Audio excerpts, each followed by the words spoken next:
IB Nation, welcome back to another episode of the Irish Breakdown Podcast brought to you by FanDuel. It is Tuesday, and even though Notre Dame has already played a football game this year, it is finally game week once again. And one of the things that I learned about myself is when Notre Dame has a season opener on a Sunday night and then they proceed to follow that up with not playing a game, kind of makes it feel like the season hasn't started yet. I know that it has. Believe me, I know that it has, but it is finally game week once again. It is Tuesday, September 9th.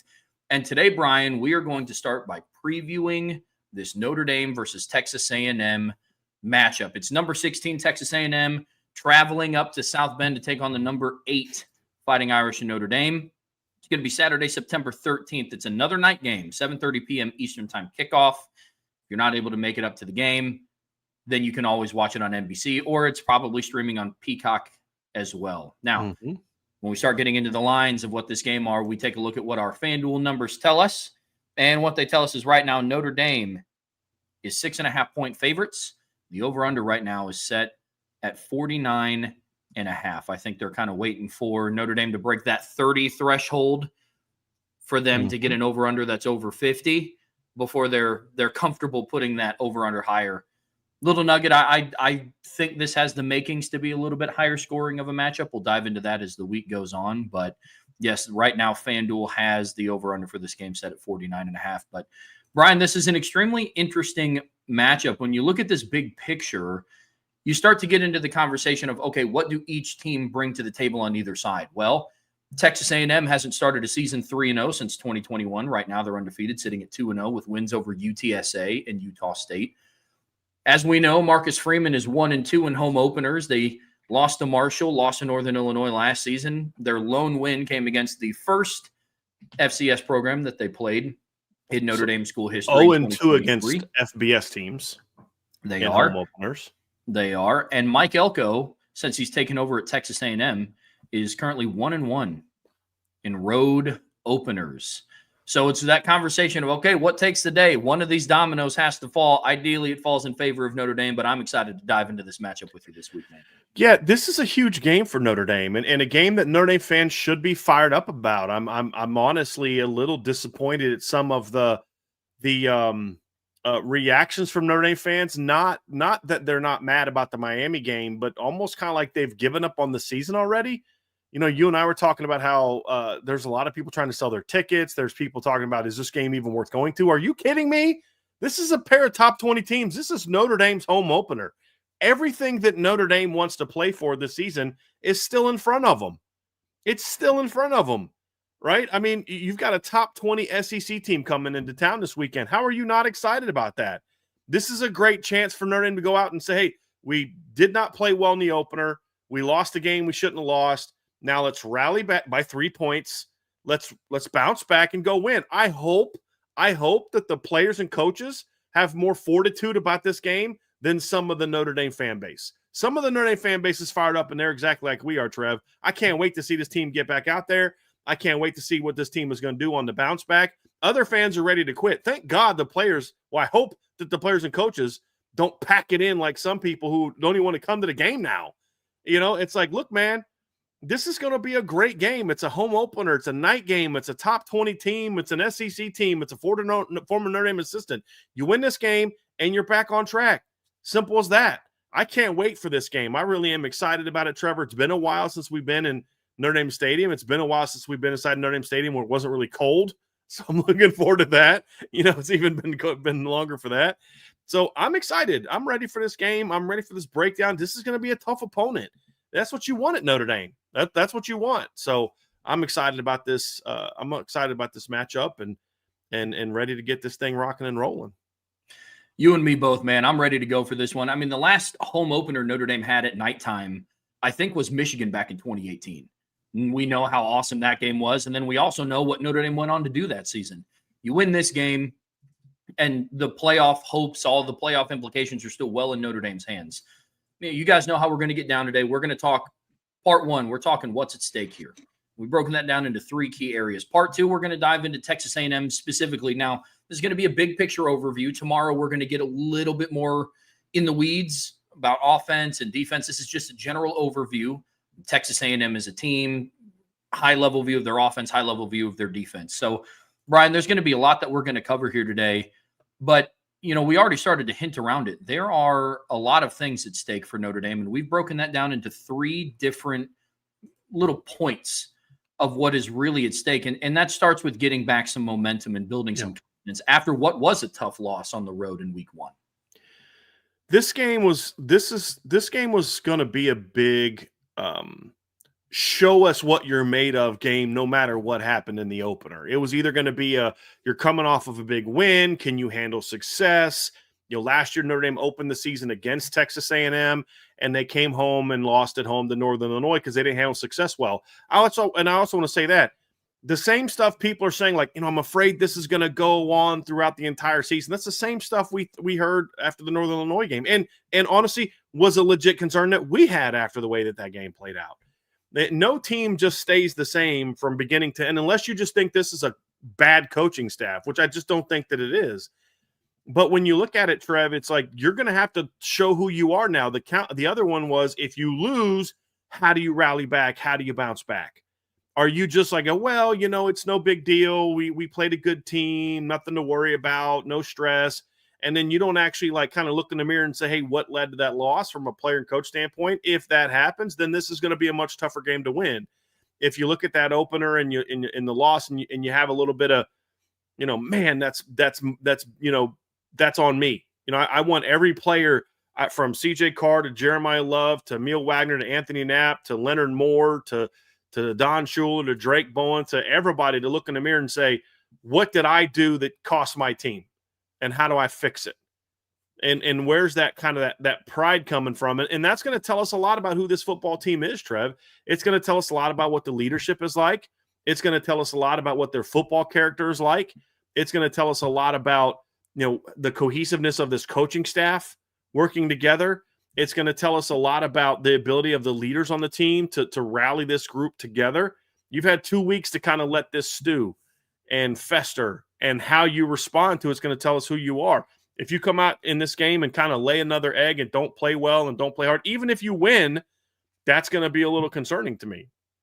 But if you can come out and handle your business and play with a little attitude and play like you're actually ticked off about how the opener went, then that's going to tell us a lot of good things about this team. And so I think the people that are just assuming this is going to be a problem are misguided. I think the people that are just assuming that this team is going to come out and beat Texas A&M by 50 are misguided. We don't know how this team is going to respond. That's what makes this game so intriguing, because how they respond is going to tell us a lot about the character of this football team. It doesn't have to be perfect. It doesn't have to be a 30-point win. I need to see that they've made some improvements. I need to see this team play hard. I need to see this team get back to playing fast. I want to see this team get back to being what we know it can and should be. And then I can deal with the sloppiness. Because the thing that bothered me about the opener, Trev, it wasn't that the offensive line made mistakes or the defensive line had some bad snaps or the secondary had some, technical miscues, or there's some bad run fits from the linebackers, or the quarterback made some bad RPO reads, or the receivers didn't, block appropriately on certain plays. That didn't bother me. I expect that. I've watched a lot of football the last 2 weeks. Every team has had that. It just, for Notre Dame, it was more problematic because you're actually playing a good team. And when you make those mistakes, they're going to make you pay more than Utah State or UTSA or, insert whatever team that teams can just kind of roll the ball out against. It was more so what bothered me is the fact that you kind of got physically whipped, and the fact that they went away from the identity of who this team should be, which is a physical, fast football team. And that's more of the concern for me. I want to see them bounce back from that. And so we could come out and watch this team play, and they win by 3, and it's still sloppy on the O-line. It's still sloppy over here. They're still making this mistake. CJ Carr is not Peyton Manning by his second game, and they win by 3, 4, 7 points, but they played hard. They were physical. They played fast. I'm good with that. But if they come out and win by 3, 4, 5, 7, but some of those same things that we saw in that regard against Miami, then it's not so much about the win. So for me, it's not so much about winning and losing. Losing is going to be a problem. But even a win can kind of be like it won, but did they really address the issues? It's more so how they play. Now, the reason I say it's not about winning and losing, it's about how they play, because I believe if this Notre Dame team plays their game, they beat whoever they play. So that's where I'm coming from as far as it's not about the result for me. It's the process. It's how they play. Because I know if this team plays to their ability each and every week, they're going to beat everybody left on their schedule. But we have to see that team show up. No, agreed, Brian. I mean, simply put, what you're talking about is the eye test. And I'm big with the eye test. Why did some people start to feel better after Purdue? And last season I'm talking about. We're going to learn really quickly how this Notre Dame team handles failure. Last season, we know what it was. Losing to Northern Illinois in your home opener is a failure. There's no way to look around it. There's no way to sugarcoat it. It was a straight up failure. But they bounced back. But to your point about the eye test, and yeah, you could still walk away with a win and you might put up some empty numbers depending on how the game goes. But if you don't do it with fire, you don't do it with physicality, you don't do it at 100 miles an hour, there's not really a whole lot to look forward to. And that was one of the things in the Purdue game outside of just winning 66-7. Because Purdue last year, let's call a spade, was one of those football teams that you could just roll the ball out on and you're going to win by at least 28 points. If they would have played the second team that they put in the second half, the whole game, they win by 3 or 4 touchdowns minimum. 100%. 100%. But one of the reasons why, and I believe we talked about this in the postgame. In the postgame show after Purdue last year, it was still a little bit of, I don't know if they're back on the playoff train yet, but this is a step in the right direction. And we believe that because of how they played. Right. You could tell that this team played angry. You could tell that this team was playing with a fire of, we just let down the 80,000 people that were in the stadium that day, along with the millions other that were watching at home. They came out and they were aggressive on defense. They were attacking downhill. Offensively, they were aggressive and they were hitting big play after big play. So those are some of the things that I'm hoping to see against Texas A&M. Now, relative to the competition, it's going to look different. I'm not expecting Notre Dame to go out and win 66-7 against the number 16th ranked team in the country. I'm not. But if it looks like how I think it should, the defense is flying downhill and the offensive line is doing their job and getting a push off the line in the run game. And the receivers, when they're not the number one primary read in the offensive scheme, are still running routes at 100 miles an hour. That tells me that this team is on the road to recovery from a disappointing loss in week 1. A 3-point loss to the now number 5 team in the country, disappointing loss, but still a disappointing loss and one that shouldn't have been there. And so that's what I'm going to be looking for. I'm on board with you there, Brian.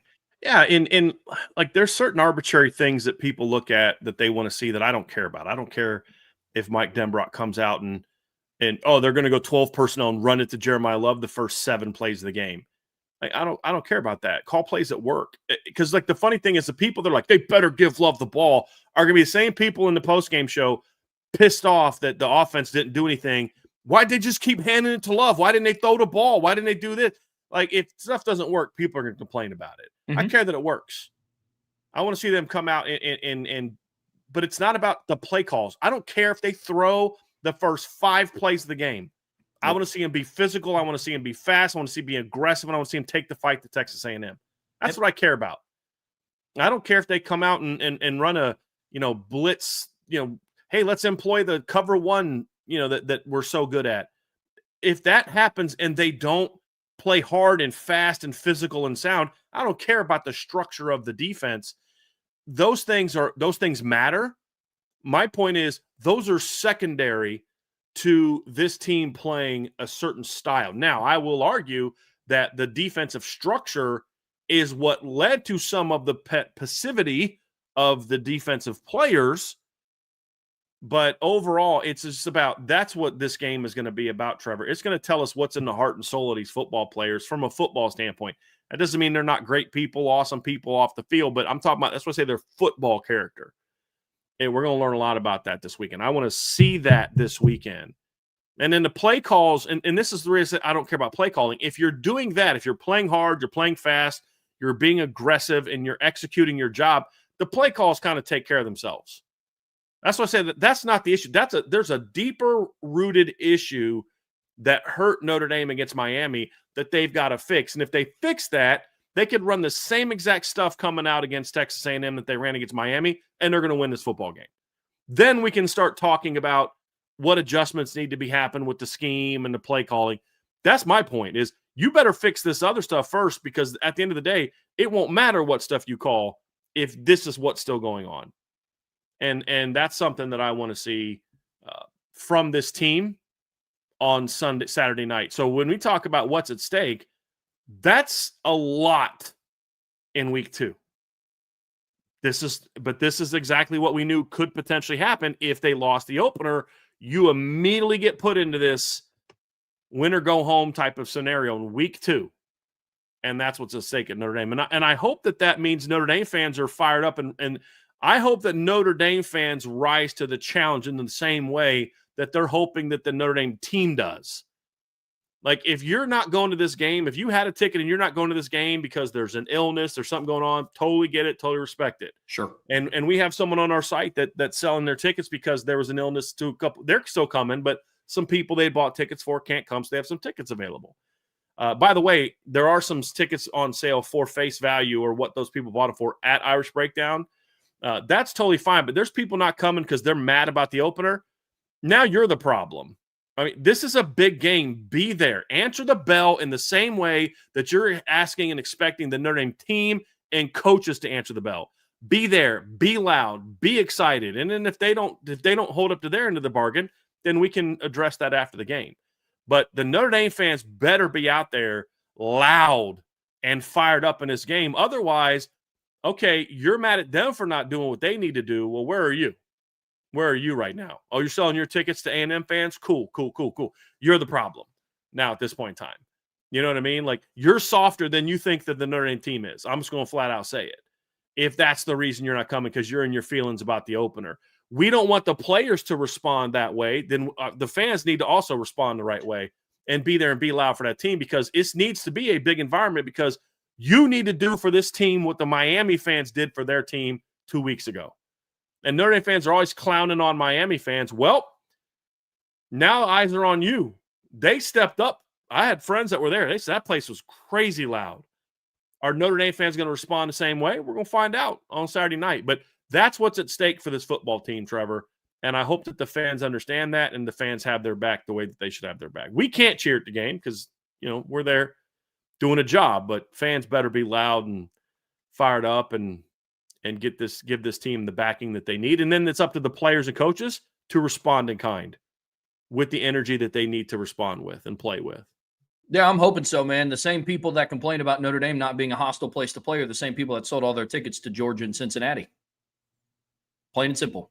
You can't be somebody who goes to games and buy tickets when everything is all sunshine and roses, and then the second there's a little bit of adversity, sell your ticket to make a quick buck because you have an awesome setup in your garage, and that's where you're going to watch the game. Those are my feelings about it. There's people out there that would give an arm and a leg to go to those games. Yeah.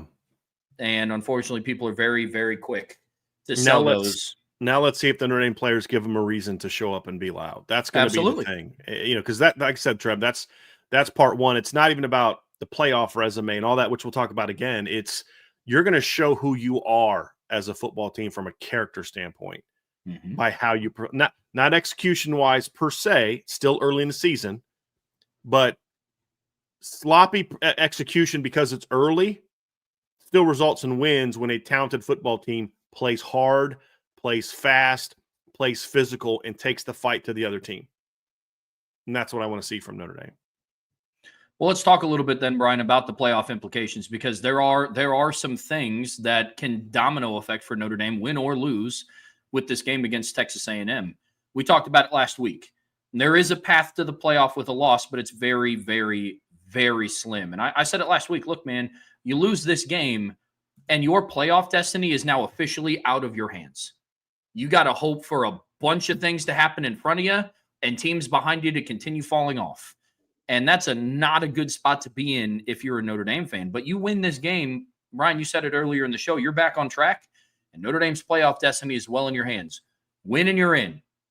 And that is about as straightforward as football can get, man. And that's a good spot to be in. I mean, Notre Dame's still the number 8 team in the country right now. Went up a spot after not playing. Yeah, seriously. Like everything that they want to that's in front of them is that everything that we thought was in front of this team before the season started is still in front of this football team. Flat out. College football playoff, win out, you're in. Like it literally is 100% in their hands. Now, in a 14 playoff, would it have been 100% in their hands? Not necessarily. That how do certain things shake out? If there's 4 undefeated Power 4 conference champions, okay, so the Notre Dame's not hosting, but they're still a playoff team. And Notre Dame's not getting a bye, but they're still a playoff team and they're still hosting. Like that's what winning out does. They're like not guaranteed. Well, actually, they kind of would be guaranteed because of the way that the rankings are. That if Notre Dame's ranked within a certain point, they automatically get in. That everything's in front of them. Like everything's in front of them. People talking about, this game doesn't mean this game means everything. This is actually a bigger game than the 2 weeks ago was, because now Notre Dame's in a must-win situation. But the reality is, Trevor, you win this game, and all of a sudden the ship is righted, and now it's about now it's time to clean up some of this other stuff, and your playoff resume is fine. Look, I've watched a lot of college football the last 2 weeks on top of just of Notre Dame, Trev. And there's a lot of teams dealing with the stuff that Notre Dame's dealing with. It's just not a lot of them have played good football teams that can expose it. I've watched teams play very sloppy football and win by 30 because they're playing a far inferior team, and Notre Dame is not starting with that challenge. So again, just win that game, and all of a sudden, boom, arrows pointed back in the right direction. You're going to jump up in the rankings, and you're in control of your own destiny. To your point, Trev, if you don't win, now you're scoreboard watching every week. Actually, we're not even talking about the playoffs for a while if they lose this game. But when you get to November, now you're scoreboard watching every week. That's where it's at. Definitely not a good spot to be in, but it's still really early. I mean, there's not really a team in college football that I feel comfortable saying this is just who they are in the first week 2. Yeah. No, it's still extremely early. The only ones that I would say that about, it's a bad thing. Yep. That team's really bad, and there's no hope that they're going to get better. Agreed. I've watched UCLA twice now. That ain't good.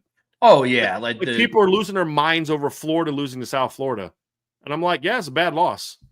Have we stopped for a second to consider, after watching South Florida also beat Boise State by 27, that this might be a really good football team, and the Florida season's not over? I think Billy Napier's in a really bad position because I don't know his fan base is going to forgive him for this. But even there, it's like, guys, with what's in front of them on their schedule, they start winning games, they're fine. It's about what do you do coming out of it. But there's just not a lot of great football teams right now, Trev, because everybody is working through the same stuff that we're talking about. Yep. What do we really know about Ohio State's offense after last weekend? They hung a bunch of points. By the way, Julian Sand had maybe my favorite stat line of the weekend. Did not have a single pass attempt hit the ground. Now, he didn't complete all his passes to his team, but 18 of 19 for 4 touchdowns and a pick in that game. So not a single pass hit the ground. But what did we really know about them? We don't learn. We still have a lot to learn about all these teams. Yep. And that's the thing, is your who you are has not been determined yet for Notre Dame so far. Lose this game, and all of a sudden that becomes the case. Win this game, and all of a sudden you've got one of the biggest wins of the season up to this point in time, and now you're rolling. And so your playoff resume certainly is going to be impacted greatly by how this game goes. Oh, absolutely. I mean, one of the facets of their playoff resume is the fact that they are hosting an SEC team at night at home on a national stage. I know Marcus Freeman in his press conference kind of dismissed the conference as a whole, saying, I get that it's an SEC opponent. I'm more focused on the team, and he should.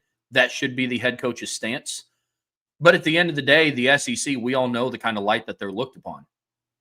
And that's kind of what helped propel Notre Dame's playoff resume last year, especially with the fall off of Florida State. People still talked about Notre Dame going in and beating Texas A&M on the road in week 1 when they were Tuesday or Thursday night when they were bringing out the playoff rankings. They always talked about that week 1 road win. And at that point in time, Texas A&M wasn't even inside of the top 20. Mm-hmm. So this is a big, big game. And if you can emerge victorious over another SEC opponent, it's going to bode really well for Notre Dame's playoff chances. Yeah. Agree. Well, listen, folks, that is going to do it. Let me say one more thing. When I look at this game too, Trev, so we talked about the playoff resume. The final thing I want to talk about too is I do think that this game also is going to greatly change the perception of Notre Dame. And that's also something that's very important for this team. We talked about the immediate emotional benefit of this football game. I think there's something even bigger picture at stake for this game as well. And that is you're still even with the loss to Miami, there's a lot of people that picked Miami to win that game that look at Notre Dame and say, hey, they didn't this is what's funny about the perception of Notre Dame with Notre Dame fans and Notre Dame compared to the outside views, because we hold this team in higher regard. We're super disappointed by that loss. Other people that kind of thought Miami's going to win anyway because they don't trust Notre Dame here, they look at it and say, you went on the road, you played poorly, you lost a turnover battle, you did this, you did that, and you still had the ball at the end of the game with a chance to win. So they're like, hey, that's a good win. That's a good loss for Notre Dame. I don't like that. I don't buy that. I think it was a bad loss, but that's the national perception. You played hard, this, that, and the other thing. When I look at what's at stake for Notre Dame on the opposite end, though, you lose this game or don't play well in this game, then all of a sudden that narrative about Marcus Freeman being the hot coach, Marcus Freeman being one of the best coaches in college football. I saw Rido Anthony the other day. They're asking who should be Florida's next coach, and he goes, Marcus Freeman, former Florida wide receiver. Like, he's still the hot coach that everybody wants. This is still a hot team. The visit list for this game is insanely good from a recruiting standpoint. You win this game, and that stays and builds also.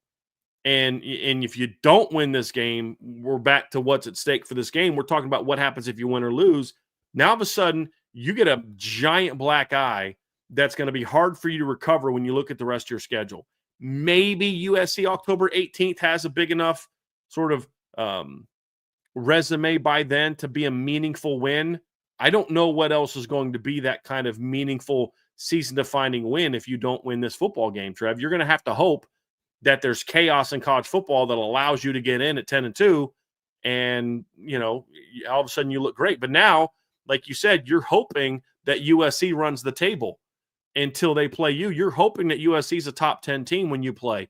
You're hoping that Pitt wins every week. You're hoping that that Boston College can bounce back and win the rest. I mean, like, you're hoping that NC State can win out between now and then. I mean, that's a lot. You're hoping that Arkansas beats Ole Miss and Memphis on the road, both games, so that they can be ranked when you play them. To your point, now you're asking other people to do that. That's what's at stake for this game. But bigger picture, I think you lose some momentum as a program. I do. I think now last year starts to look like what people say it is. Not a super talented team, gritty, tough. Riley Leonard really made them better than they are. Xavier Watts made them better than they are. Pretty excellent first game for Xavier Watts, it would appear, based on some of the things I'm reading about his performance. Now, all of a sudden, that impression of who you are, big picture, changes dramatically. And I don't know what games are left on the schedule that change that back. That's what I think is another part of this, Trevor. It's not just about 2025. It's about how you're perceived on the recruiting trail, how you're perceived nationally. How's your brand? All of that, to me, takes a big hit if you come out and play in this game like you did a week and a half ago or a little over a week ago against Miami. So I think it's more than just this 2025 season. Now, I don't want the players talking about this. I don't want Marcus Freeman talking about this. They can't worry about that implication. They got to go beat Texas A&M. That's really the only thing they need to care about. We're talking about what's at stake in this game. This isn't something the players or the coaches should think a second about. But it doesn't change the reality of the outcome should they lose. But I also think should they win, they're right back there to that hot team. Now you start stringing together some wins after this. They're going to look back and be like, dude, you lost by 3 to Miami. You had a brand new quarterback. You're playing in the rain, new defensive coordinator, all these excuses that people make for other teams or with early season losses, they start making for Notre Dame in a month, 2 months from now. I don't like that. I don't accept that, but we're talking about the national perception from a recruiting standpoint, from a media standpoint. from a voter's standpoint, when we get to the college football playoff, I think those are all things that also factor into this that are much bigger than just what's your 2025 playoff resume, what's your 2025 path to the postseason. I think these things are much bigger, and that's something that's certainly at play for Notre Dame in this football game, Trev. I mean, it goes back to something that we've talked about in the offseason. Can Notre Dame follow up a successful season with success? And right now, the way that you have to look at it is you're sitting on moral victories. They played better with a redshirt freshman than I thought on the road in a top 10 environment, sure. But right now, they're kind of on the precipice of being like 2019 Notre Dame, where it's like you had the opportunity against Georgia on the road to get that signature win and show that you can have sustained success, and they didn't get it done. Then obviously we know what happened against Michigan later in the season. But to that point, there's not really a whole lot of other marquee wins that you can pick up on your schedule after this one. As of right now, USC could get there. Who knows what happens with Pitt? Who knows what happens with Boston College, or maybe Arkansas can go on a run here in the next couple weekends. But again, that's all out of your control. Biggest perception piece with this game for me is looking at Notre Dame and can they follow up success? And right now they're 0-1 after they made a national championship. And so this is going to be a huge marker to see, okay, where is this program truly? Can you have sustained success? Can you be that consistent program that we've been longing to see for so long? Or is it going to be another one of those of maybe some of the, I guess you call them haters last season were right. They caught lightning in a bottle, and, Riley Leonard meant this and Xavier Watts meant this, and it was a down year for college football. Or can Notre Dame really put their stake in the ground and say, hey, no, we are a dominant program that's going to be competing for national championships year in and year out? Big picture, Brian, I couldn't agree with you more. That is absolutely at stake in this Texas A&M game. It's just a headache when it's their second game of the season in week 3 of the year, but that's where Notre Dame's at. That's why you come to Notre Dame to play these games. So I agree with you wholeheartedly.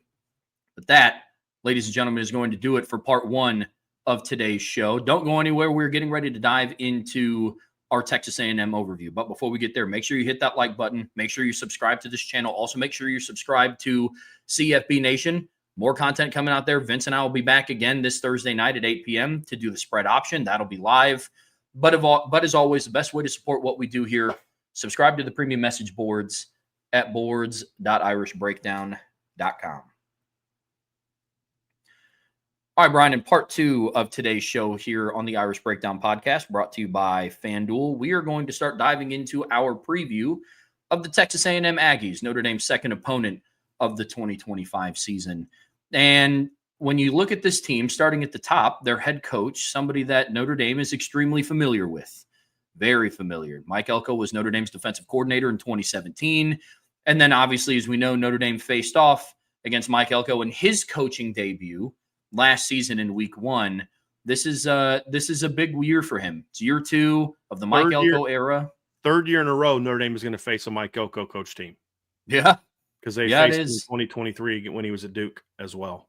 Yep. And Marcus Freeman even alluded to what that means. It's they're not gonna hurt themselves. They're a physical football team. They're a disciplined football team. And year 2 at Texas A&M with that level of talent, you can expect more of the same. But this is a big year for Mike Elko. Can he finally get Texas A&M over the hump and be one of the premier teams in the SEC? And they got off to a decent start, but due to some inconsistencies with personnel groupings and some star players not panning out the way, they ended their season 8-5. But this Texas A&M, I think injuries hurt them a little bit too, Trev. I think losing Le'Veon Moss really changed their season. I do. I think they were really rolling with him. I think they were really starting to cook a little bit with him. He was on pace for almost 1,300 yards last year. When he went down with an injury, and I think that had a big impact as well. All those other things are true as well, but he got hurt early against South Carolina and had 2 carries for 8 yards. So in the last 5 games, he carried the ball twice for 8 yards. They went 1-4. I'm not saying that's the only reason, but I also don't think that's a coincidence. On top of some of those other things you talked about, like I felt last year watching them play, I kind of felt this about Florida State and some other teams we talked about. There were some guys in that team that were not necessarily bought into what Mike Elko was selling. They were focused on their stuff, their NIL, their deal, their NFL draft stuff. And you could just see some of their more talented players not really giving it. One thing I'll say about this team is that did not seem to be the case in the first couple games. But I think that was part of, I think, the culture change that Mike Elko had to correct as well. But I thought that, but I think the Moss injury was a big part of it as well. Continue, Trevor. I just wanted to add that little bit into their season because, like you said, they were rolling for a while. I mean, for a long time, they had that loss in Notre Dame, and they went on the road and whooped Florida. They beat Arkansas on a neutral field. They destroyed a ranked Missouri team, blew out LSU. Like, they were cooking, and then it just kind of fell apart at the end of the year. Yep. Kind of in the bulk of the season, the wheels kind of fell off a little bit. And so now it's up to Mike Elko in year 2 to have a little bit of that sustained success that we just got done talking about for Notre Dame.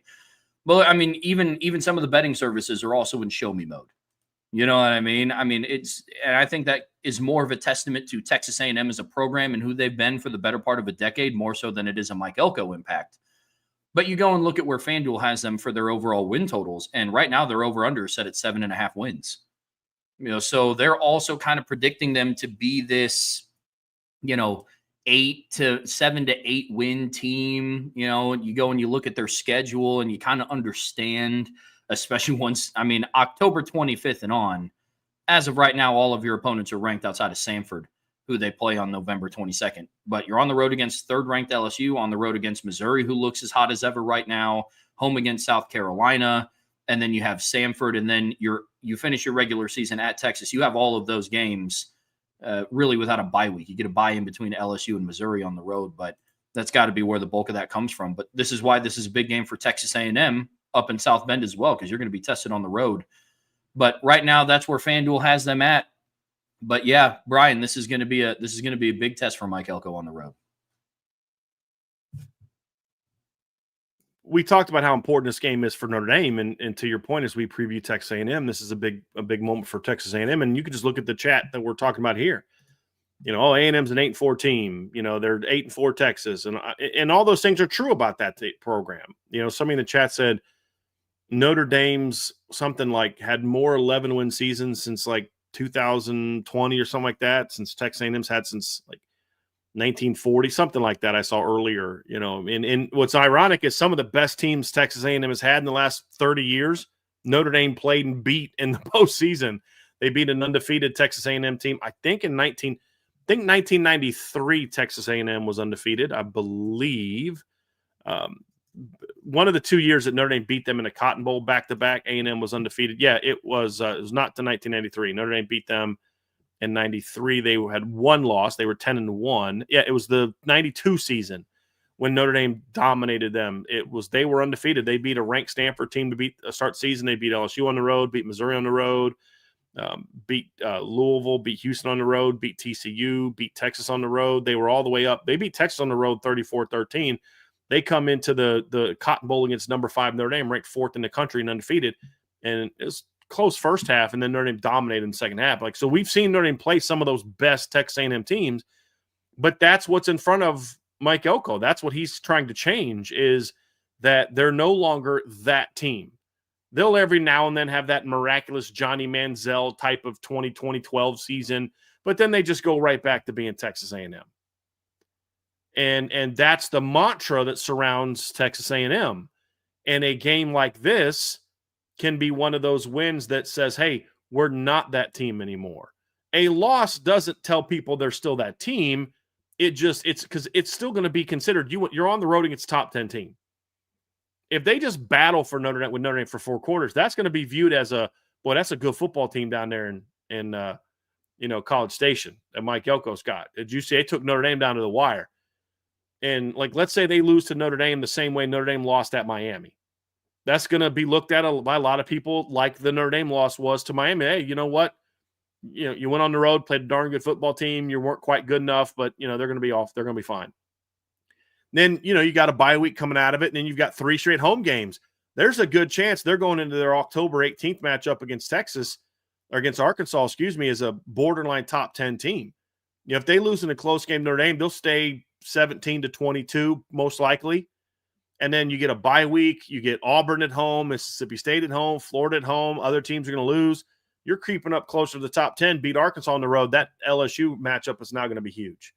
But to your point, that last stretch of 5 games is going to be brutal, and they need to have some momentum. And so I think that's what A&M's trying to do also, is they're trying to change the narrative about themselves.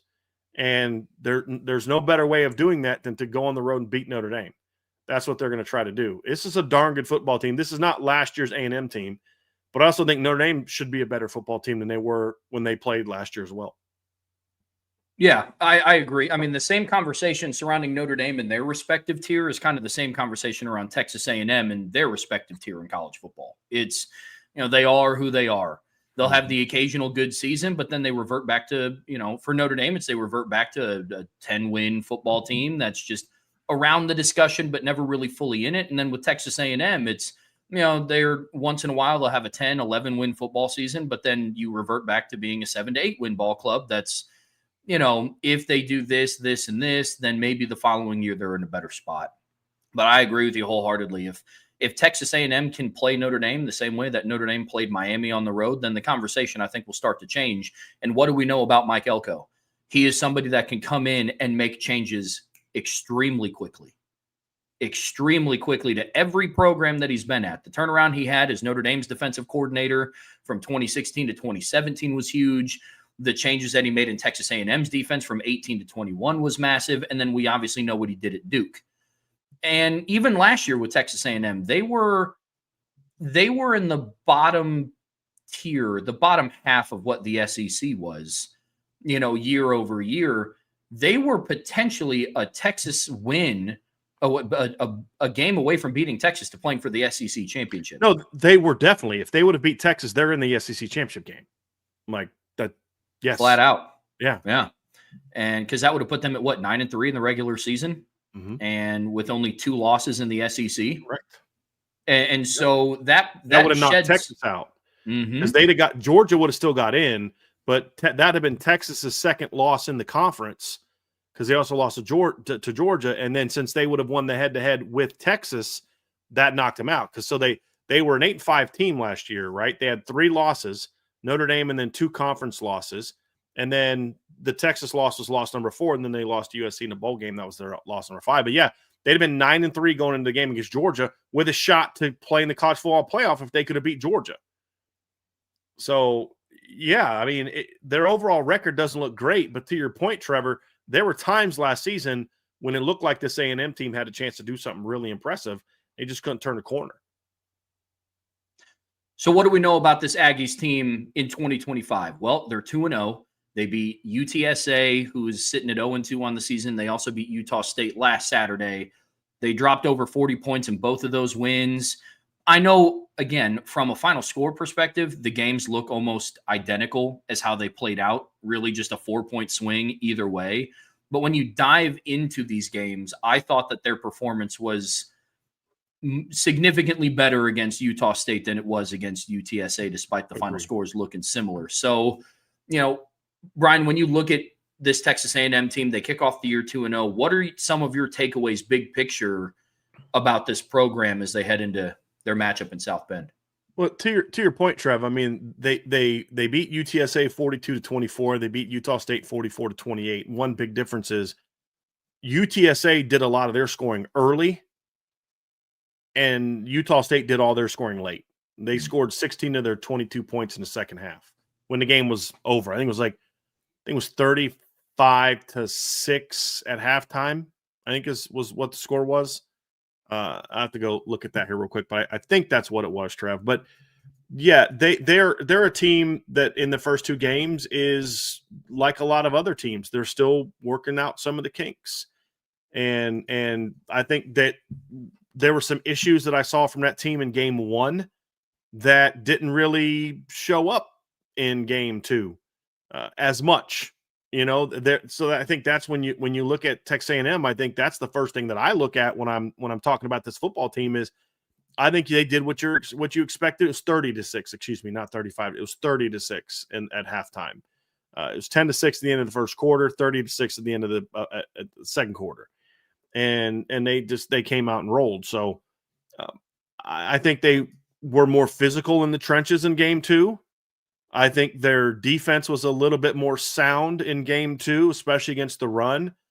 I think their offense played with a little bit more urgency and not urgency, maybe not the right word, focus in game 2. There was a little bit more intentionality behind certain things in game 2.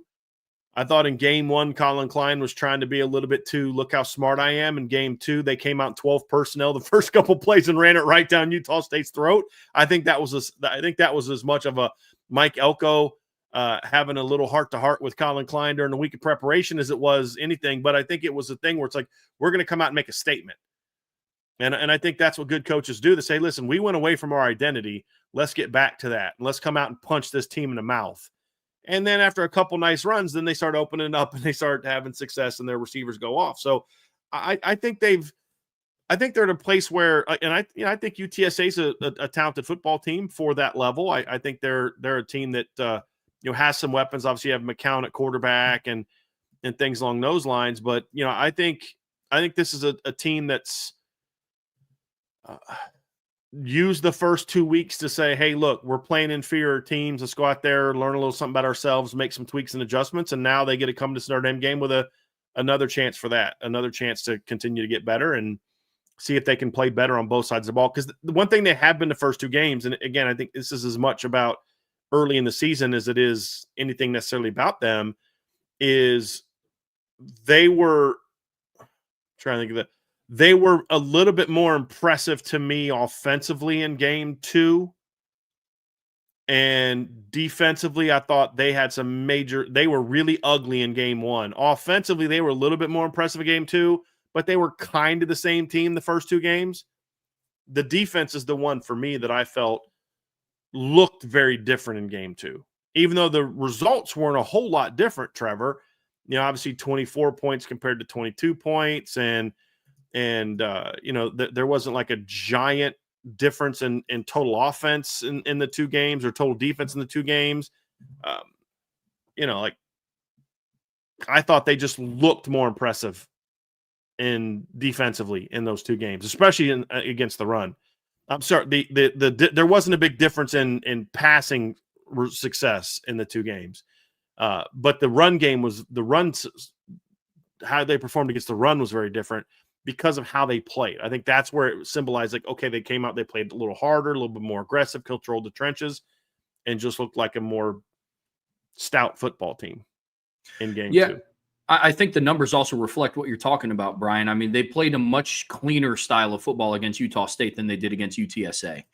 I mean, against UTSA, they went 3 of 11 on third down. Against Utah State, they went 5 of 13 on third down.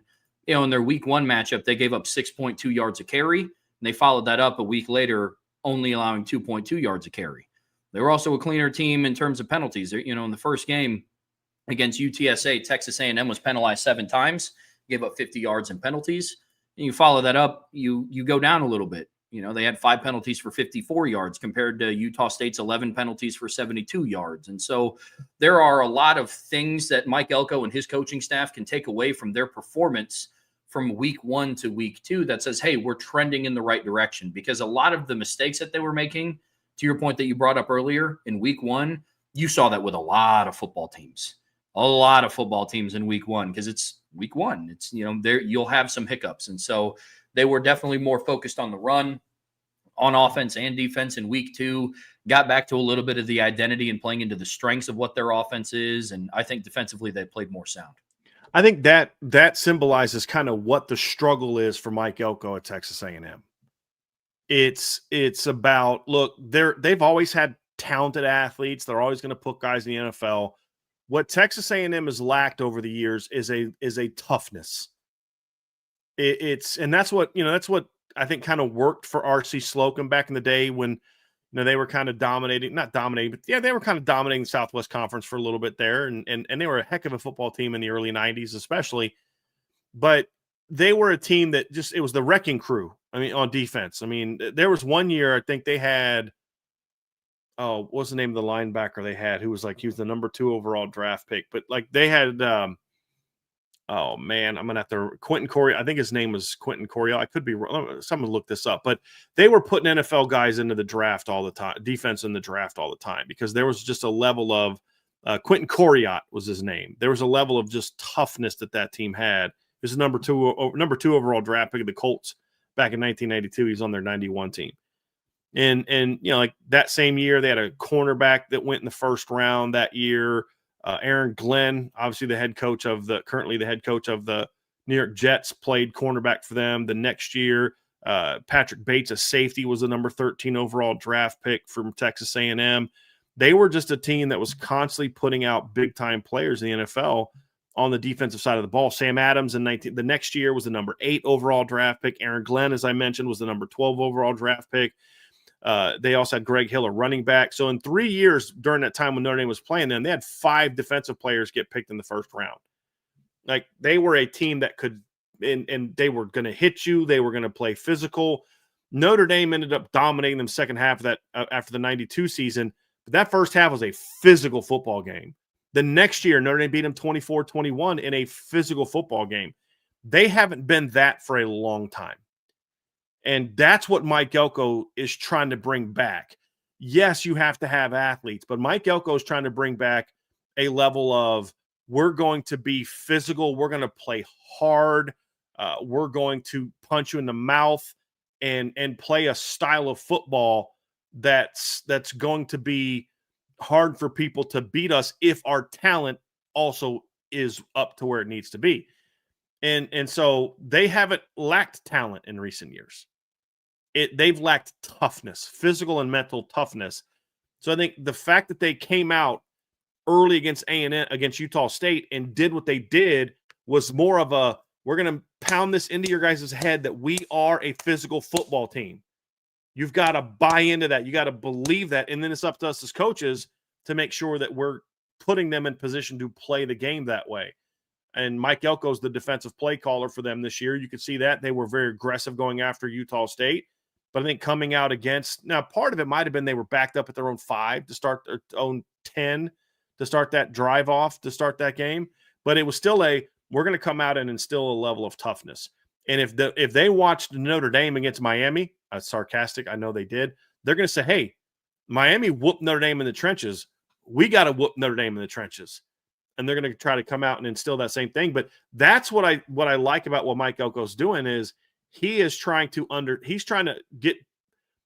not just trying to change the scheme and the talent level. He knows that they have to change the attitude of that football team. And Notre Dame is trying to do the same thing compared to what they were in week 1. And that's what makes this very, very interesting. Well, let's get into the weeds a little bit then, Bryan, and talk about the offensive side of the ball, because you're talking about changing identity and being strong in the trenches. And Mike Elko has a pretty good, I guess you could call it, foundation to kind of start changing the identity of this program with how stout their offensive line is. We'll talk about them a little bit later. But when you start looking at Texas A&M's offense, Bryan, one of the things that stands out is the fact that, one, Colin Klein is going into year 2 of his system, and now he has the personnel groupings to do more on offense, what he did similarly at Kansas State, than what he had to work with last season. It's a good foundation to have. Yeah, the big thing is, Trev, is Colin Klein was a little bit of a fish out of water last year, trying to coach an offense that he kind of only really knew how to run one way, with a bunch of receivers and a quarterback who just did not fit what they wanted to do. Like Ja'Day Walker and Noah Thomas and guys like that, Connor Wegman, they did not fit what he wants to be. Now, I would argue that he didn't do a very good job of coaching to the talent he had. That's a lot of coaches that way. So what did he do? What do I always say, Trev? What's my motto? Coach what you have, recruit what you want. Yep. What you know at Texas A&M this offseason, they out and recruited what they wanted in the portal. And so when you watch this team play now, they definitely look a lot more like what a Colin Klein offense is going to look like. It's an offensive line that's going to run the football. It's a quarterback that can run the football. It's a talented backfield, and it's a bunch of receivers that you don't have to, be precise route runners. And wow, did you see how well how well that guy ran that post curl, or how well that guy ran that comeback route, or wow, what a great move this was. I mean, they can, especially Casey Concepcion's a good route runner, but it's more so they have guys that are dynamic with the ball in their hands. And that's what his offense is about. It's about RPOs. It's about creating space up front for the quarterback to find running lanes. It's about getting your receivers the ball in space. It's about getting DBs to have to chase them all game. He didn't have receivers that could carry that out last year. Now he does. And it makes him a much more potentially dangerous football team, because keep in mind, their offensive line is very experienced and their quarterback started last year, but their skill players are pretty much brand new. Mario Craver's brand new. Your obviously Casey Concepcion's brand new. Their tight end room has been kind of remade a little bit. So they're still, to a degree, kind of getting all on the same page. But I think overall, offensively, this looked a lot different than what it looked like just structurally. Not saying like, oh, it was so much more impressive than it was last year.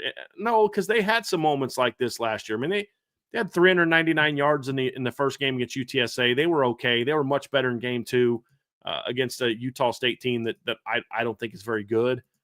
With all due respect to Bronco Mendenhall, I don't think they're a very good football team. But they did what you're supposed to do against a not very good football team. But like, they had performances like that last year. I mean, the week after losing to Notre Dame, they had 529 yards and 8.4 yards per play. They had 488 yards the next week and 6.8 yards per play against Florida. They had 512 yards and 8.5 yards per play, or 8.8 yards per play against Missouri, 565 against New Mexico State, 464 against Auburn. So we saw moments like that where their offense played well, but I think this offense is more geared to play consistently well because it is now built more around how Colin Klein likes to coach and what he knows. And I think that's what makes this a more dangerous offensive football team than it was a year ago, to where I think they can do this potentially a little bit more consistently, especially if their offensive line keeps doing what it's been doing. I was just about to say, I mean, one of the things for a consistent offense that you need is a really, really strong offensive line. And Texas A&M absolutely has that. You know, we ranked them, Brian? We each had them ranked inside of our probably top 7 of returning offensive lines in college football. Yeah. I think we both had them top 5. Yep. I had them as my 3rd. I'm looking at it right now. And, you look at who they bring back from left to right. I mean, Trey Zune returns at left tackle. Chase Basantis is at left guard. Armaj Reed-Adams at right guard has gained a lot of attention as an interior offensive lineman. Preseason All-American, yeah. Yep. Your right tackle, Demetrius Crownover, returns. He's a big boy at 6'7", 340 pounds. But look, between all of them, they have 120 career starts, and they played 3,629 snaps together last season. Now, I know their center's a little different because their center to start the season got hurt, I think. And so then Colin Fayau, I believe is how you pronounce his name, ended up taking over at center, but he had 19 career starts. So he's somebody that I believe rotates in. Now their starting center is who it was supposed to be. Right. Naboo is now, yes. Yeah, Mark Naboo is back as their starting center. Zune got knocked out, I think, on the second drive of the game against Utah State. Mike Elko said he's fine. He's good to go. So that's what he said. Now, obviously coaches say things all the time, but it didn't look like that bad of an injury, Trev. It just looked like kind of they were steamrolling Utah State and didn't want to risk him, but he said he's good to go. But yeah, that's a massive offensive line, Trev. Massive offensive line. It'll, in my opinion, it's the biggest offensive line they're going to face all year. Miami had a couple guys that were as big as these guys are, but the difference is Miami also had a couple 285 to 290-pound guys. I think Naboo is their smallest guy, isn't he? And he's big. So, I mean, this is a giant offensive line. Yeah, across the board, they're absolutely massive. It's definitely the strength, one of the strengths of this offense. But overall, when you piece it all together, the overall strength of this offense is the run game in its entirety. You have a veteran and massive offensive line. You have an extremely deep backfield. That is a really good spot for any offensive coordinator to build an offense around. But those two things combined, Brian, it's the clear strength of this offense going into week 3. Yeah, I think that plays into what we talked about of who Mike Elko is trying to be. He wants to be a football team that goes out there and just takes the fight to people. He wants to say, hey, look, we're going to be the more physical team. And I don't think, one of the things I'll say about the opener against UTSA is I thought they tried to get a little bit too cute in the opener. And when you look at that offense, I felt like they were kind of, let's get the receivers involved and let's run this play and that play. And I didn't think they really established the run game, and they got a little bit late, but at no point in time, I mean, you and I talked about this after the game. At no point in time was I watching that offense in the first game thinking like, oh man, this offense is going to be lights out. They barely topped 100 yards rushing, and they threw for almost 300. And that's what I think the issue was, is they were trying to be that team. And they came out in game 2 and they're like, nope, we're going to run the football. And they went from 108 in the opener to 235 in game 2 and still threw for more yards in the game. And so I think that is something that Mike Elko walked into the clown. I'd be willing to bet you $20. And Mike Elko had a conversation with Colin Klein, like, hey, let's not forget who we are. Let's not forget who we're trying to be. We're still a team that is going to run the football. And then we can run the football. That's going to make us even more dangerous on the perimeter with Mario Craver and Casey Concepcion and Terry Bussey, because now teams have to put more resources to our big old offensive line and our run game with our deep talented backs. And now we're going to get more one-on-ones to the perimeter where we can still throw for 275 to 300 yards, but we're going to do it on the 8-9 less attempts because we're going to hit more big plays because teams are focusing on the run game. That's what I think they're going to do against Notre Dame. And not only because of what they did in game 2, but that's what started working for them in the second half of last year's game. They started leaning on Notre Dame a little bit and leaning on Notre Dame's defensive line in the second half. And once they, once they did that, they kind of, push Notre Dame around, and they're going to watch Notre Dame in the opener and be like, yeah, Notre Dame can still be pushed around a little bit on their defensive line in the run game, and we're going to do that. So how does Notre Dame answer that? It's going to be a big question. We'll talk about that a lot tomorrow, but what makes this team scarier, Trevor, than they were last year? I mean, Marcel Reed's a good quarterback. He's a talented athlete. He doesn't scare me the way that other people do, outside of if they're not disciplined, he can hurt them. But he's not Lamar Jackson. He's not kind of that kind of guy. I'm more concerned about him getting going, throwing the football. This is a much more effective and dangerous wide receiving core than what he was throwing to last year, than what they were throwing to last year. And it's a receiving core that now fits his style of play better than what they had last year, where you had kind of big, tall, vertical players.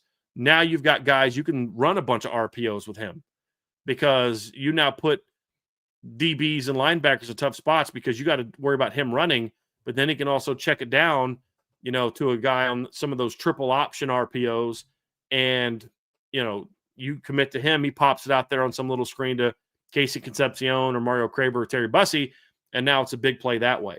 It really puts you in a lot of binds in ways that Miami didn't, because Miami didn't have that dual threat quarterback situation. They have Malachi Toney's running around at receiver at Texas A&M. And in my opinion, a backfield that's even better than Miami's backfield. An offensive line that's better than Miami's offensive line. So Notre Dame is going to have to obviously play better defensively than they did. But this side of the ball, to me, is what's going to determine if A&M can kind of take that jump this season as a team. Not even so much about Notre Dame, but just overall, because, last year they would look like world beaters one week, and then the next week you're like, what was that? I don't understand what they're trying to do right now. Like, how do you do what you did against, teams like Missouri and South Carolina, LSU, and Florida, and then you just completely go lay an egg against Auburn? Running the football wise, you can't run a ball on Texas, and so it just, there's a lot of kind of like, what are you doing? I think that side of the ball has a chance to be more consistent, which is what makes me think that they are going to be a better football team in year 2 under Mike Elko than they were last year. Yeah, absolutely. I mean, again, when you look at the makeup of this offense, I think you start with the run game. And FanDuel has finally released the player props for what this game is going to be, which I thought was interesting. I mean, you look at Marcel Reed's passing numbers on here, and his line right now is set at 181.5. And which, by the way, CJ Carrs is set at 212.5. I can't tell you the last time a Notre Dame quarterback entered a matchup that I can remember and was like favored in passing yards. So that's a pleasant surprise. Nonetheless, you go and you look at what some of the rushing props are for Notre Dame or for Texas A&M. And they have Le'Veon Moss's over-under set at 50.5 and Marcel Reed's over-under set at 35.5. This has been so far this season very much a running back by committee. You know, they're projecting Texas A&M to have over 86 rushing yards, and that's before you factor in Reuben Owens and Jamari Morrow and E.J. Smith and Amari Daniels, who for some reason hasn't really seen a whole lot of carries yet this season, which I thought was a little shocking. But this is a team that definitely needs to establish an identity of running the football. I think that that's something that's going to be a big key for them. But you brought it up, Brian. Marcel Reed as a passer is going to be very key for this offense. And I think one of the reasons why their offense got off to such a hot start this season is because they finally have continuity at the quarterback position. In one light, you have continuity between you're not going back and forth between, all right, you got Connor Wegman and then Marcel Reed, and then Wegman gets hurt, so then you put in Reed. But then Wegman's healthy again, so then you put him back in. But then he doesn't play well, so then you put in Marcel Reed again. That was kind of when the wheels fell off for Texas A&M. That's kind of the reason, one of the big reasons why. Yeah. That's part one. And part two is now you do have Colin Klein. Your offensive coordinator has receivers at his disposal that fit more what he wants to do. So I'm in line with you. This is the side of the ball that's going to dictate how successful Texas A&M is going to be, especially with Mike Elko taking over the responsibilities of play calling for the defense. Yeah, certainly. Well, Brian, let's talk then a little bit about defense. And let's dive into what this side of the ball has in store. Like we said, Mike Elko is now calling plays for the defensive side of the ball. And I think that is one of the reasons why the switch up for Utah State, they really didn't give up that many. But you said 30-6 at halftime, right? 30-6, yeah. Yep, 30-6 at halftime. I think one of the big reasons why is because he took over play calling duties from Jay Bateman, who is still their defensive coordinator, but Mike Elko is kind of taking over that duty. Is that my understanding? I thought he took over before the season started. Oh, no, that's what I'm saying. I'm sorry, I might have worded that incorrectly. He did take over before the season started, but Jay Bateman is still the defensive coordinator. Yeah, I thought you were saying like he took over for that game, and that's why they did better. My bad. No, I worded that poorly. Which is smart because everybody in this chat that's listened to me for the last year knows my opinion of Jay Bateman, and it's not a good one. I think if you're going to win, you're going to win because of you're a defensive head coach, and your defense is going to have to get better. What's ironic is Texas A&M has been such an inconsistent program because they're not consistent on different sides of the ball. Back in the 90s when they were a great defense, they very average quarterback. They had some good running backs. Greg Hill was I think second-round draft pick that played against Notre Dame, but they weren't putting out a ton of receivers. They weren't their quarterback play was very mediocre. And then, you get to the early 2010s and they've got Johnny Manziel and Kevin Sumlin and they're scoring a mess of points. They can't stop anybody.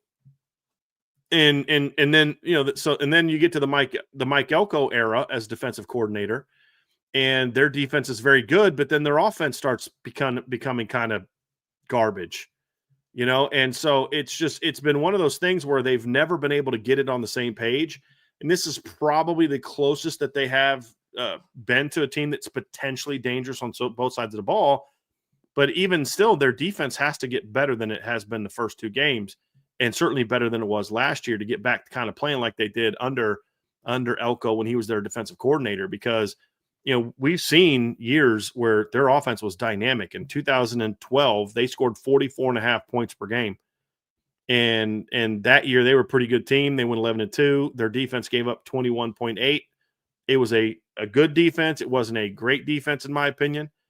And then you get to 2013 and they score 44.2 points per game. But here's the little problem, Trev. They gave up 32.2 points per game. And so their offense is every bit as good, but they go 9-4. Why do they go 9-4? Because they had to score a bunch of points. They lost to Alabama scoring 42. They lost to Auburn scoring 41. They gave up against Duke in the bowl game. They scored 52 points and won by 4. They were a team that needed to score. They were going to have a hard time winning because how bad their defense was. Mike Elko understands we've got to be back to that's who Texas A&M is, in my opinion. It's a team that's a gritty, the wrecking crew defense. It's that kind of thing, and that doesn't mean you can't be good on offense. But in order to do that, they needed a bit of a personality change from last year, and I think Mike Elko can bring that as the play caller. Now, I'm curious to see kind of how involved he is in the game plans and things like that. I don't know the answer to that. Some head coaches aren't as involved in the actual breaking down film as much like he would have as a defensive coordinator. It doesn't mean he's not breaking down film. You can't call plays if you're not breaking down film. But there's breaking down film like a head coach who's also calling plays, and then there's breaking down film like a defensive coordinator. That's your only job. And then a bunch of things in between. Where is he on that spectrum is going to determine the success against some of the better teams. But I think this is a smart move because you got to take ownership. And he did it right away. I mean, after year one, like, okay, I'm calling plays. Now, I don't think that's a long-term solution, but it's what I think this team needed in 2025. No, I'm with you. And look, they got off to a hot start last year. I mean, up until November, they didn't allow an opponent to score over 25 points, and then they just couldn't finish. Mm-hmm. 3 of their last 5 opponents scored over 35. And that just kind of that's a testament to this team not being able to finish. It's the defensive fall off, which kind of led into your point of Mike Elko needing to take over play calling duties for the defense to get them through this season, because I do, and I know you do too, I do like the makeup of this roster. I do like this Texas A&M defense, and I do think that they have some pieces. They got to figure out a way to finish. And again, like we highlighted earlier in the show, their road to finish this year is not going to be much easier, and you can make the argument it's going to be more difficult than their road to finishing last season. But, you know, when you look at this season, Mike Elko takes over calling plays. Big picture, it's not a great start to the season. You gave up 20 points in each of your first 2 games against significantly inferior opponents. But like we highlighted, Utah State scored twice in the second half to make the game look a little closer than what it ultimately did. So, you know, I question for you outside of kind of the outline that we put together for this show. When you look at a defense like this that went up against UTSA and then Utah State, what are some of the takeaways that you can look at and say, okay, this is who they are? Or, you know, how much of it was attributed to the level of their opponent? I think they're working out the kinks. I think like a lot of people are early in the season, they're working out the kinks, you know, like we said, they went out and got ran all over by UTSA. Look, if UTSA wasn't getting blown out late in the game, they might have gone for 250, 300 yards in that game. I mean, their starting running back was at 11 carries for 93 yards at halftime. And then I think his first carry, second half, he went 75 yards for a touchdown to make it a 1-score game. It was very, very different. And then they came out this next game and against Utah State, and they were a lot better against the run. So when I look at this team, Trev, I think it's a team that says, okay, you're trying to be better. Now, keep in mind that Utah State ran for 127 yards and 3.9 yards per carry in their season opener against UTEP. So I don't know how good of a rushing team that Utah State actually is at this point in time. But the point is they made the adjustments and shut them down on the ground in game 2. So I think they look like a lot of teams do in the first couple weeks, which is they're trying to still figure out exactly who they are and trying to work out some kinks and be more sound defensively. I think what's interesting is the defensive line, in my opinion, has been very disruptive in the first couple games against the pass, but has been able to get pushed around a little bit in the run game. How does that continue moving forward? Are there some adjustments they're going to make to kind of fix that? I think their linebackers have been what we thought they would be. The secondary is actually the position that hasn't, at least in 2 games, hasn't really taken the jump that I thought they would from last year. But again, that goes back to, if all you're going to look at for Notre Dame all season to say, well, how they played in the opener against Miami is who they're going to be all year. Well, that's not how football works. You either get better or you get worse. Most teams don't just stay the same. I think A&M showed me improvements on defense in game 2. They tackled better in game 2. I thought that was an important piece to them getting better. And now they're going to have to do that against much, much better athletes for Notre Dame. And that's going to be the challenge, because like with a lot of teams, Trev, you don't really know who you are until you play somebody good. I remember, it was 2015 when Notre Dame played the start of the season against Georgia Tech. Do you remember that? And Georgia Tech was a top 15 team that was supposed to be a big game for them. If you looked at Georgia Tech, man, they were rolling. They played Alcorn State in the opener, beat them 69-6, played Tulane in week 2, beat them 65-10. They went 3-9 that year. They didn't score. After that game, they only had one game all year. They scored over 30 points. You don't really know who teams are in the first couple weeks, especially when they're playing inferior opponents. This will be that test for Texas A&M to say, okay, are they this team or are they not this team? And that's the challenge for Notre Dame, but that's also the challenge for Texas A&M. Okay, yeah, you looked good doing this against UTSA and Utah State, but they're not Notre Dame. And whereas Notre Dame only has one game under their belt, but they had a much tougher test in their one game. So which one of those two things carries the day is going to be a big part of this matchup that we'll dive into tomorrow. But I actually, if I'm Texas, I'm a little concerned about some of the movement that UTSA had against us.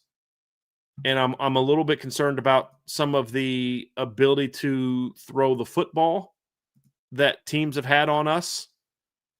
And they were better against Utah State. But first half of the game, they had stuff. UTSA had stuff there the entire first half of the game against them. And if you look at the numbers for UTSA, 170 yards on 34 attempts, it doesn't look pretty. But if you watch that game, you saw some guys dropping balls. You saw some plays getting called back from penalties. There were some opportunities there that hopefully Notre Dame could take advantage of. But the fact that they were able to get pushed around a little bit is something I do think Notre Dame's going to try to take advantage of. But also, this is a talented defensive line with some talented young players and transfers working their way in. Will they be more cohesive and locked in game 3 than they were the first two games? Yeah, agreed. They're still finding their footing in playing together, like we've said before. It doesn't necessarily have the star power, like the name recognition that last year's defensive line had with Nick Scorton and Shamar Stewart and Shamar Turner, but they got some good pieces in there. DJ Hicks is a good interior defensive lineman. Cassius Howell is a good edge rusher, but once they start to find their footing, I think that's really going to allow their linebackers to eat, because I'm a big fan of this linebacking core. We'll dive more into that tomorrow, but Scooby Williams and Torian York are two really good linebackers. Although Scooby needs to be careful not to give too much, ammo to Notre Dame. Beefeater put a super chat out. Thank you. He said, I never heard of Rudy. Who is Rudy? Like, okay. All right. We'll see how that goes. Yeah. I get that. I get that completely. But I am with you, though. The pass defense, I think one of their issues is just trying to figure out what their personnel groupings are going to look like. It goes back to some of the things that we talked about earlier in the year. They need one of Des Ricks or Julian Humphrey, who's now Julio Humphrey, to step up. And I think they're still trying to figure out what their safety Seriously? rotation. Yep. All right. Okay, whatever. When I was putting together the recruiting comparison article, I kept searching Julian Humphrey, and it kept coming up with Julio Humphrey, but it's officially changed on their roster, on ESPN, Okay. So anyways, I think that they're also still trying to figure out what their back end rotation is going to look like with their safeties. I mean, they've played like 5 safeties this year in 2 games that all have over 30 snaps. And then they also have Tyreek Chappelle, who's also been bouncing back and forth between kind of like their nickel or like a third safety that kind of rotates down too. So I think consistency with their back end personnel groupings is going to help them out as well. So yeah, Texas A&M's defense, it has the makings to be really good, has the makings to help carry this team to another decent season, but they're going to have to get some of these guys working together more as a cohesive unit. So, and that's what the first 2 games were for. I mean, that's why a lot of teams choose to schedule UTSAs and Utah States in the first 2 games instead of freaking Miami and Texas A&M, in back-to-back games. So I get it. I would say that Texas A&M's AD did a better job of putting the early season schedule together than Notre Dame's former AD did for this particular season. I don't mind one tough game early, but 2 is a little bit like, okay. Although Notre Dame did that last year and they beat the good team and lost to the not very good team. So who knows? From a fan standpoint, it is exhausting thinking about their games, their most recent games being undefeated Army at Yankee Stadium, USC on the road, Indiana in a home playoff matchup, Georgia in the Sugar Bowl, Penn State in the Orange Bowl, Ohio State in the National Championship, Miami in a top 10 matchup on the road, and now Texas A&M at home in a top 20 matchup at night as well. So, I mean, I can't tell you the last time I watched a Notre Dame game while the sun was up. So, true. We'll get a little bit of that at the start of the game. A little bit. Yeah. A little bit. Bryan, to tie a bow on this defensive segment, names to know. I know we've talked about some of them, but who should Notre Dame fans be keeping their eye on for Texas A&M defense? I'm very curious to see how Notre Dame's offensive tackles handle Cassius Howe. I mean, we're going to talk about this more tomorrow from a matchup standpoint, but he's kind of stepping into that role of he's their next talented pass rusher. He's at 8 pressures so far this season, according to Pro Football Focus, 3 sacks. They've had 15 or more pressures in each of their first 2 games. Marco Jones is a very talented freshman who's playing a decent amount for them as a freshman, just kind of a pass rusher type of guy. Their D tackles play with a lot more. I'm trying to think of the right way to say this. They play harder than maybe what they had last year. But you've mentioned, just maybe not the first round, second round talents of a Shamar Turner, guys like that. Love their linebackers, as you mentioned. Scooby Williams and Torian York are 2 outstanding football players. I love Torian York. I don't know that he's like a high draft pick kind of guy. I'd be curious to see where he goes there. A little undersized, pretty good athlete, but not an elite athlete. He's just a heck of a football player. And as you mentioned, there's talent in the secondary. They're just not playing real super great right now. The numbers look good, but when you look at the film, it's like, okay, there's some vulnerabilities there. And so I think, but I love their linebacking core. Their front 7, if you watch certain parts of the game, you're like, dude, this is going to be front 7. It's going to be a problem. But then if you only watched other parts of the game, you're like, man, you can punish this team. Right? And that's kind of a bit of the unknown, Trevor, is, they dominated Utah State. They were kind of okay against UTSA. What are they going to look like against Notre Dame? I'm very curious to see that. But it's a lot of the names we've talked about this summer. Will Lee's their best corner. It's about Cassius Howe on the D line. Some of the transfer guys. Marco Jones is a guy that Notre Dame should have recruited a little bit harder. But that's a different story for a different day. Excuse me. But their D tackles bring a little bit more stoutness than when they're playing well than what they did last year. And that's why I think game 2 was better than game 1, because I think game 1 was about not hitting the right fit. It wasn't like they got moved around a little bit, I thought, but there was also some, fit issues and things like that were a problem. It wasn't like they were getting driven 8 yards off the ball. Like their long touchdown run was a fit issue to start the third quarter against UTSA. So there's good talent there. I don't think A&M has like elite talent. Like they don't have a lot of future top 10 NFL draft picks, but I thought some of their top draft picks last year were their biggest problems. This guy's going to be a top 20 draft pick, but he doesn't seem like he really cares on this particular series. I think what you're going to get from Cassius Howe and the rest of the linemen is they're going to play harder. So you're going to have to match that intensity and match that focus, and that's going to be a big part of it. I agree. It's definitely going to be a good matchup and one that I'm excited to dive into, Bryan. We do have a couple of super chats, though, before we head out of here for today. I know we already got one of them at Scooby Williams shot at Rudy. But another one in here from Ryan Elliott. Thank you for the super chat, Ryan. I appreciate that. Offensive line better step it up. As far as the defense last year, we looked like we were playing downhill and fast. Need to see that this week. Go Irish. Yeah, I'm going to have a video coming out this week that kind of breaks this down. They were definitely neutered. Marcus Freeman used the word paralyzed in the first game or in the press conference talking about the O-line and the defense. And I think that was a coaching issue. That you're trying to, like, I loved Sean Stiers asked the great football question. His answer wasn't inspiring to me, as a lot of his answers weren't overly inspiring to me, but I'm like, I don't know what you guys want him to say. He's not talking about the Miami game anymore. But this is on Notre Dame. If you didn't want us asking you questions yesterday or on Monday, yesterday, about Miami, then you shouldn't have not allowed canceled the press conference just because there's not a game. You should have had a press conference last week. We could have asked all the Miami questions we wanted to, and then all the questions yesterday would have been about Texas A&M. Anyway, that's a different story. But it was a coaching thing. You were asking them to kind of read and flow and fit off the D line. That's what you were asking them to do. That's not what you should be asking them to do as often as they did in that game.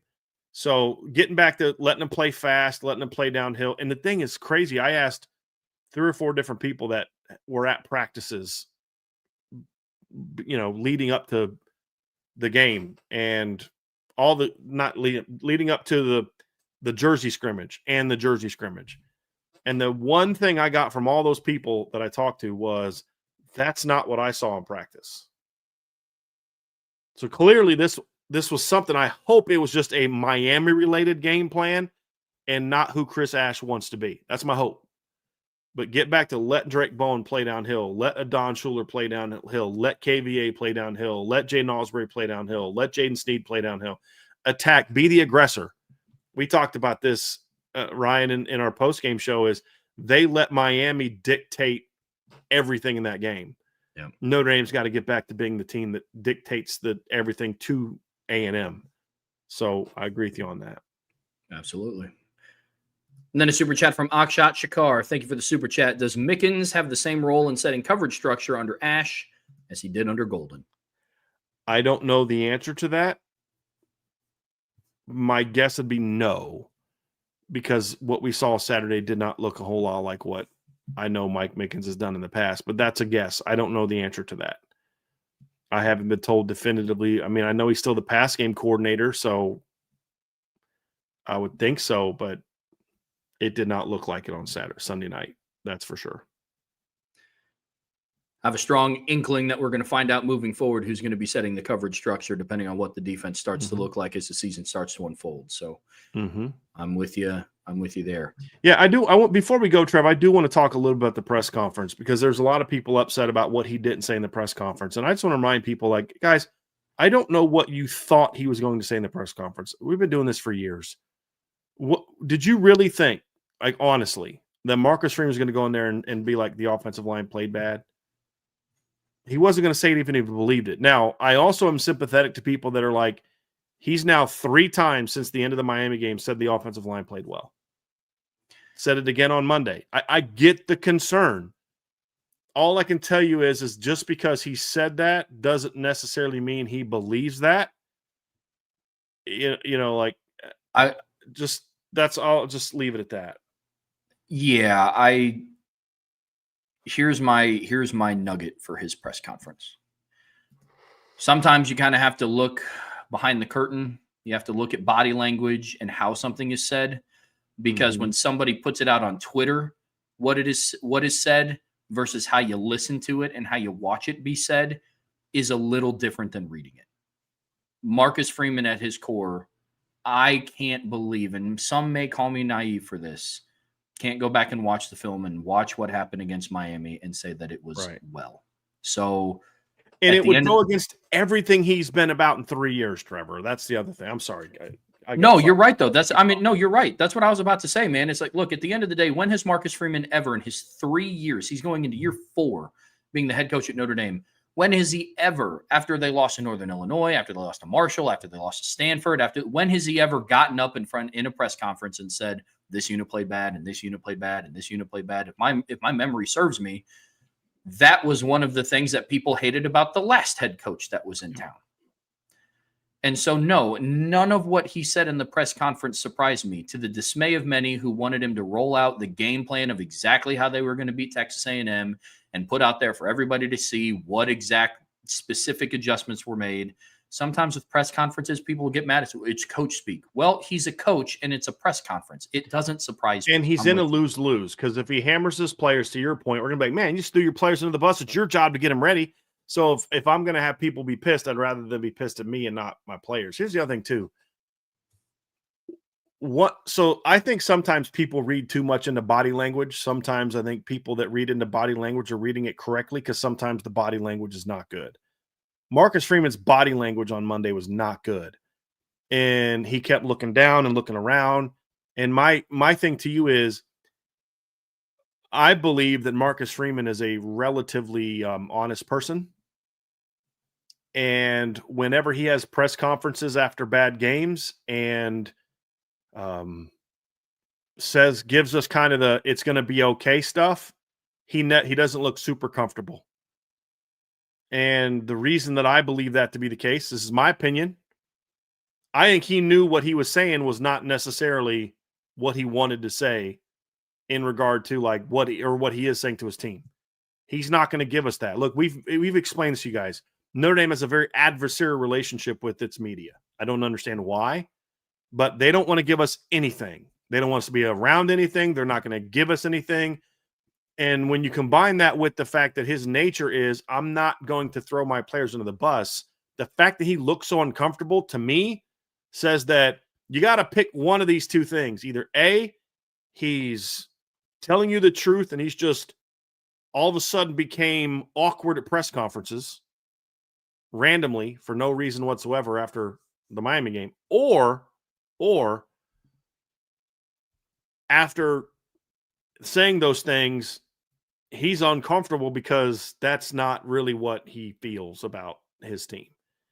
Because look at what's the one time I felt like Marcus Freeman kind of got a little bit upright, looking right at the person asked the question, is when, I can't remember who asked him the question, but it was about the captains. And that's when he got like really real about it.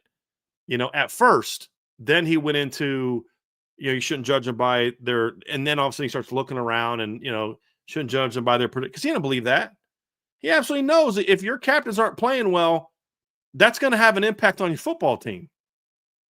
And so again, his body language to me said,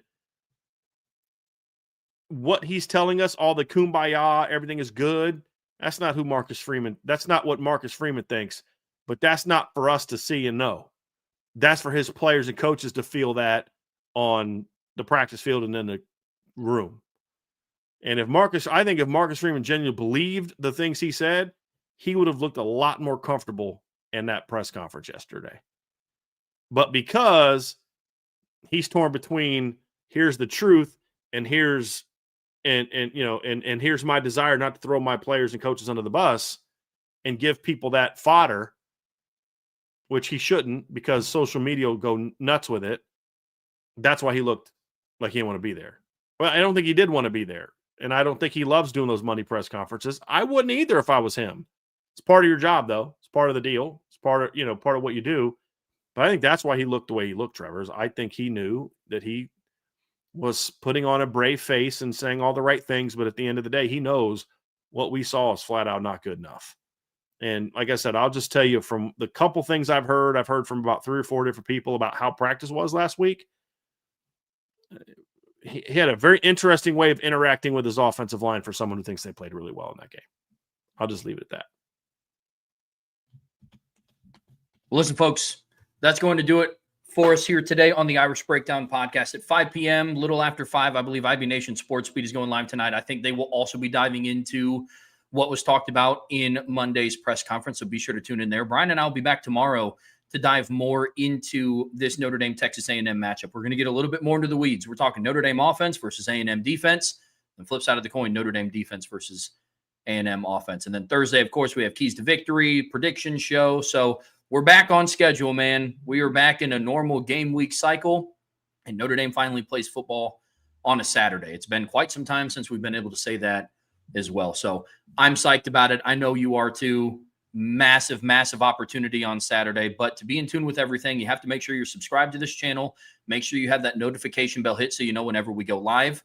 On your way out here, please be sure to hit that like button in whichever streaming platform you listen to us on. We would greatly, greatly appreciate a 5-star review.